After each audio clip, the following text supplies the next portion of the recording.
سب سے high temperature record کیا گیا وہ پاکستان میں جیکو آباد میں. تو ہمارے لیے یہ دنیا میں بھی اس کی بڑی اہمیت ہے کہ ہم اب اس طرح کی بجلی بنائیں جس سے یہ جو گلوبل وارمنگ اس کے اوپر امپیکٹ نہ پڑے. تو یہ جو بجلی بنتی ہے پانی کے اوپر اور یہ جو تربیلا کی 5 ٹنل ہے اس سے جو بجلی پیدا ہوگی یہ صاف بجلی ہوگی. اور ہماری کوشش یہ ہے کہ پاکستان وہ ملک ہو 2030 تک جس کی زیادہ تر جو بجلی بنے گی وہ صاف بجلی بنے گی. وہ ان پانی سے بنے گی یا پھر وہ سورج کی سولر سے بنے گی اور یا پھر ہوا سے جو ونڈ انرجی ہے اس سے بنے گی. لیکن ہم کوشش کریں کہ ہم یہ جو فاسل فیولز جلا کے بجلی بناتے ہیں اس سے نہ بنے. تو اس لیے ایک تو یہ میرا آنے کا آج یہاں مقصد تھا. دوسرا یہ کہ یہ جو ٹنل 5 ہے اس کی وجہ سے اس ڈیم کی تربیلا کی زندگی لمبی ہو جائے گی. کیونکہ ہمیں سب کو پتا ہے کہ سلٹ یا جو سیڈمنٹ آ رہا ہے وہ چلتا آ رہا ہے اوپر سے, وہ صرف 4 میل دور ہے اس ڈیم سے. اور یہ جو ٹنل 5 ہے اس کی وجہ سے ہم کافی وہ جو سلٹ ہے اس کو فلش کر دیں گے. تو یہ بھی اس کی ایک بہت بڑی چیز ہے کہ ڈیم کی زندگی بڑی ہو جائے گی. اس کے ساتھ ساتھ داسو اور باشا ڈیم ان کا بننا ٹائم پہ بڑا ضروری ہے کیونکہ اس کی وجہ سے بھی یہ سیڈمنٹ جو آ رہا ہے جو سلٹ آ رہی ہے اس طرف ڈیم کی طرف وہ بھی بہت آہستہ ہو جائے گی اور ڈیم کی زندگی زیادہ لمبی ہو جائے گی. مجھے صرف ایک چیز افسوس ہوتا ہے کئی دفعہ کہ ہم نے پہلے ان چیزوں کا نہیں سوچا. باشا ڈیم 1984 میں فیصلہ ہوا تھا بنانے کا, 1984 میں, اور وہ کسی وجہ سے کیوں نہیں بنی, کیا دور کی سوچ کسی میں نہیں تھی, یا شاید جو اس کے بعد آئے لوگ انہوں نے 5 سال اپنے الیکشن کا سوچا کیونکہ ڈیم بننے میں ٹائم لگتا ہے. تو اس کی وجہ سے ہمارے ملک کو بڑا نقصان پہنچا. ہمیں جو آج بجلی ہم بنا رہے ہیں, جو ہم نے کانٹریکٹ سائن کیے ہوئے ہیں, وہ مہنگی ترین دنیا کی بجلی ہے.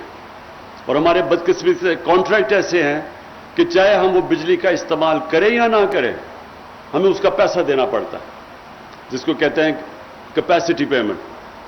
اب اس کی وجہ سے بدقسمتی سے ہمارے لوگوں کو مہنگی بجلی ملتی ہے. اگر ہم یہ پانی کے اوپر ہی بجلی بناتے رہتے, جو زیادہ بجلی جو کیپیسٹی تھی پاکستان میں پانی پہ بجلی بنانے کی, کیونکہ ہمیں تو اللہ نے بڑا کرم کیا, ہم تو سارا راستے پہ یہ دریائے سندھ کے اوپر ہم بجلی بنا سکتے تھے. تو بدقسمتی سے وہ نہیں بنائی اور اس کی وجہ سے آج ہمارے لوگوں کو مہنگی بجلی ملتی ہے, ہماری انڈسٹری کو مہنگی بجلی ملتی ہے. اس وہ مقابلہ نہیں کر سکتی دنیا میں جب تک ہم ان کی بجلی سبسڈائز نہ کریں. تو قوم کو بہت نقصان اٹھانا پڑا کہ دور کا نہ سوچا ہم نے, لانگ ٹرم پلاننگ نہیں کی. آج اگر چائنا جو دنیا میں سب سے تیزی سے آگے بڑھ رہا ہے اس کی سب سے بڑی کامیابی کا راز یہ ہے کہ وہ دور کے پلان کیے ہوئے ہیں, لانگ ٹرم پلاننگ, 20 سال 30 سال. اور ہم نے صرف الیکشن ٹو الیکشن کی پلاننگ کی وجہ سے آج اپنے لوگوں کو اس مشکل میں ڈالا ہوا ہے. ہم یہ بھی ہے کہ ہم نے ہمارے دور میں ہم نے فیصلہ کیا ہے 10 ڈیمز بنانے کا. انشاءاللہ 10 سال تک پاکستان میں 10 نئے ڈیمز بنیں گے جس میں باشا اور داسو بھی ہیں. اور یہ 10 ڈیم سے پانی بھی ہمارے پاس آگے پانی کی بھی کمی آ رہی ہے کیونکہ آبادی بڑھتی جا رہی ہے, اور جب تک ہم ڈیمز نہیں بنائیں گے ہم پانی کو سٹور نہیں کر سکیں گے. سٹور کریں گے تو ہم زیادہ اپنے لوگوں کو پانی دے سکیں گے, اپنے کسانوں کو. ہمارا جو اکثر پانی ہے پاکستان کے دریاؤں میں وہ 3 یا 4 مہینے میں سارا آتا ہے پانی. 3 یا 4 گلیشیئر بھی پگھلتے ہیں اور بارشیں جو ہماری برسات ہوتی ہے. تو اس میں سارا تقریباً 80% پانی دریاؤں کا ان 3 یا 4 مہینے میں آتا ہے.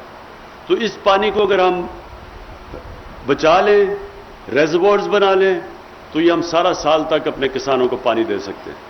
اس لیے ہماری حکومت نے 10 نئے ڈیمز بنانے کا فیصلہ کر لیا ہے. ڈیمز بننی شروع ہو گئی ہیں. کئی پہلی ڈیم انشاءاللہ مومن ڈیم 2025 میں تیار ہو جائے گی, اور اس کے بعد آہستہ آہستہ 2028 میں انشاءاللہ باشا ڈیم تیار ہو جائے گی، اور اس طرح کے ہم اپنے آنے والے اپنے جو نسلیں ہیں ان کا ہم فیوچر پروٹیکٹ کریں گے۔ میں پھر سے آپ کو وابڈا اور جنرل مزمل آپ کو آج خراج تحسین پیش کرتا ہوں کہ آپ نے بڑا کرونا کے باوجود جو کام چل رہا ہے ڈیمز بنانے کا، اس پہ کوئی رکاوٹ نہیں ہوئی، اس کے آپ مسلسل اپنا کام کرتے رہے ہیں۔